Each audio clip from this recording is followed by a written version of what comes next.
आज़ुबिल्लाहि मिनश्शैतानिर्रजीम बिस्मिल्लाहिर्रहमानिर्रहीम। मेरे प्यारे दोस्तों, मुसलमान भाइयों, हम वतनों व मोअज़्ज़ज़ नाज़रीन कराम, अल्लाह तबारक ताला के फजल से मैंने आज से तकरीबन 5 दिन पहले एक अपनी दुख्तर का फ़र्ज़ अदा किया। तो क्योंकि मेरा ज़्यादा तल्लक ये कचहरियों से होता है, मैं कचहरी में रहता हूँ, वकला के पास रहता हूँ, और वहाँ पर मैंने देखा कि ज़्यादातर फैमिली केसेस उन लोगों के आते हैं कि जिनके शरायतनामा पर, निकाह नामा की शरायत पर बहुत शरायत लिखी होती हैं, ये चीज़ मिलेगी, ये चीज़ ले देगा, गैर मुअज्जल ले देगा, इस तरह के ये शरायत दर्ज होती हैं। अगर बेटी को नजायज़ तलाक मिली तो इतने लाख रुपया ये जुर्माना देगा। इस किस्म की शरायत ये निकाह नामे में दर्ज होती हैं। तो मैंने ये देखा है कि जिन लोगों की ज़्यादा ये शरायतें दर्ज होती हैं शरायत, उन्हीं लोगों के ज़िंदगी में ज़वाजी ज़िंदगी में ज़्यादा बेबरकती होती है। क्योंकि जब एक इब्तदा बुनियाद भी बदतमादी से होती है कि उनको एक दूसरे पर इत्मीनान नहीं होता, उसमें बदतमादी की बुनियाद पर वो ज़ौजैन के रिश्ते कायम होते हैं और इस किस्म के बदगुमानी वाले रिश्ते बाद में वो कामयाब नहीं हुआ करते। तो मैंने यही देखा कि उन लोगों के मुकदमा ज़्यादा इन अदालतों में चलते हैं जो कि मुख्तलिफ शरायत रखती हैं, जो ज़्यादा से ज़्यादा शरायत में लड़के को पाबंद करते हैं।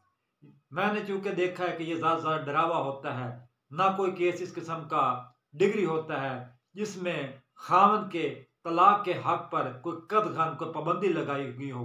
क्यों न कि इस्लाम में इस बात की ये खामन को मुकम्मल तौर पर इजाज़त दी गई है कि वो अपनी बीवी को आज़ादाना तरीके से वो तलाक भी दे सकता है। ये किस्म का महज डरावा ही होता है। मैंने आला अदालतों के फैसले भी पढ़े हैं, तो उसमें भी यही लिखा था कि इस्लाम में ये चीज़ बिल्कुल ही नहीं है और ये इस्लाम की तालीमात के बरअक्स है कि कोई कानून खामद के तलाक देने के हक पर पाबंदी और कदहां लगाए। तो मेरे जो से बेटी थे उसके ससुराल वालों ने मुझसे ये सवाल किया, मुझसे भी कहा, पूछा क्या आमिर साहब आप क्या हमसे शर्त क्या चाहते हैं, निकाह नामे की शर्त क्या चाहते हैं। तो मैंने कहा कि अज़वाजी ज़िंदगी को तल्लक कर, ये अज़वाजी ज़िंदगी की ये गाड़ी है, ये इंसान के नेक नीति चलाती है। ये शरायत, एक दूसरे को पाबंद करना, एक दूसरे पर ज़्यादा से ज़्यादा बदतमादी करना, ये कोई अज़वाजी ज़िंदगी को नहीं चलाती। अज़वाजी ज़िंदगी को अल्लाह तबारक ताला की रहमत और फजल चलाता है। ज़्यादा से ज़्यादा मैंने उनको बताया कि मैंने अदालतों में देखे हैं कि इस किस्म के ज़्यादा मुकदमात आए हैं जिन्होंने अपने दामाद को ये बहुत शख्स शरायत के शिकंजे में जकड़ा और फिर बाद में वही रिश्ता, वही चीज़, वही शादी नाकाम हो गई और उन लोगों को अदालतों का रुख करना पड़ा। तो मैंने अपने वो जो दामाद है उसके वालिदैन से इतना ही कहा कि भाई ठीक है, मुझे किसी चीज़ की ज़रूरत नहीं है, मैं किसी कोई शर्त आप पर नहीं लगाता, किसी किस्म की कदर नहीं लगाता, क्योंकि मैं कचहरी में लगता हूँ, वहाँ पर क्या कुछ डिग्री होता है, औरतों को क्या तहफ़्फ़ुज़ है, क्या चीज़ नहीं है, मुझे सब चीज़ का ये खूब इदराक था, खूब मुझे इस चीज़ का इल्म था।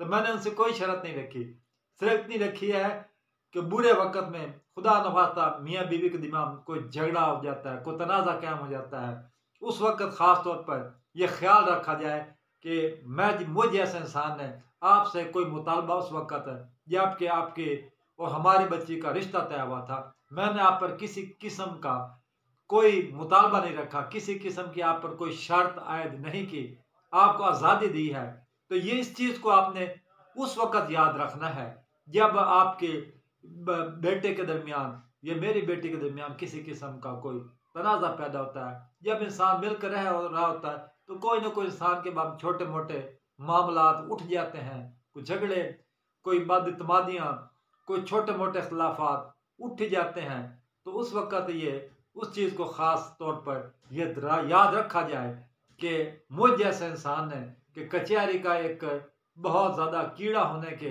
नाते से फिर भी मैंने किसी किस्म की शर्त नहीं रखी। तो यही मेरे लिए काफ़ी था।